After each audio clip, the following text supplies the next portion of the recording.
నమస్కారం.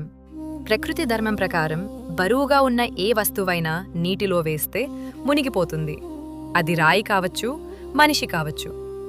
కానీ త్రేతాయుగంలో ఒక అద్భుతం జరిగింది. బండరాళ్ళు సముద్రం మీద తేలాయి. వానర సైన్యం వాటిమీద నడుచుకుంటూ వెళ్ళింది. రాళ్లపై రామ్ అని రాయగానే ఆ బరువు మాయమైపోయిందా, లేక సముద్రుడే దారి ఇచ్చాడా?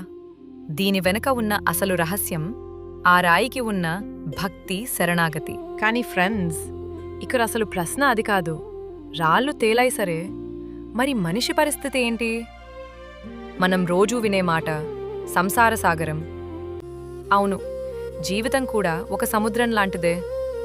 కుటుంబం, బాధ్యతలు, ఉద్యోగ ఒత్తిళ్లు, ఆర్థిక ఇబ్బందులు, ఇవన్నీ మన మనసుపై పడే బండరాళ్లే. ఒక రాయికి ఎంత బరువు ఉంటుందో మన మనసుకి అంతే బరువు ఉంటుంది. పొద్దున లేచిన దగ్గర్నుంచి రాత్రి పడుకునే వరకు ఈ సమస్యల సముద్రంలో మనమంతా ఈదుతూనే ఉంటాం. కొన్నిసార్లు ఆ బరువు తట్టుకోలేక ఊపిరి ఆడక డిప్రెషన్, ఆవేదన అనే లోతుల్లోకి మునిగిపోతాం.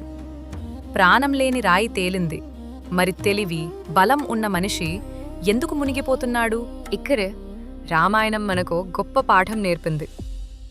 రాయికి తన బరువును మోసే శక్తి లేదు, అందుకే అది రామనామాన్ని ఆశ్రయించింది.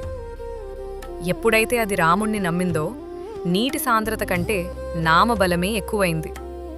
అలాగే మన జీవిత సమస్యలను మనం ఒంటరిగా మోయాలని చూస్తే ఖచ్చితంగా మునిగిపోతాం.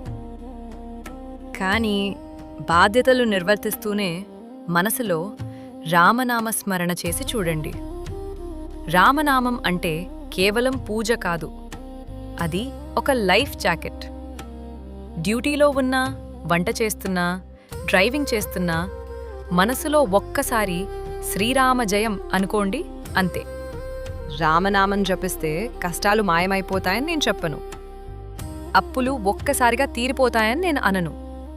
కానీ ఆ కష్టాలను చూసి భయపడి మునిగిపోయే స్థితి నుంచి ధైర్యంగా ఎదుర్కొనే స్థితికి మీ మనసు చేరుకుంటుంది. సమస్య అదే ఉంటుంది, కానీ దాన్ని చూసే మీ ధైర్యం మారుతుంది. బరువును బరువుగా కాకుండా ఆ బాధ్యతగా స్వీకరించే శక్తి ఆ నామానికి ఉంది. కాబట్టి ఈసారి జీవితంలో ఎప్పుడైనా మునిగిపోతున్నట్టు అనిపిస్తే ఒక్కసారి మనస్ఫూర్తిగా రామ్ అని పిలవండి. ఆ భరోసానే మిమ్మల్ని గట్టెక్కిస్తుంది. ఈ వీడియోలోని భావం మీకు నచ్చితే షేర్ చేయండి. జై శ్రీరామ్.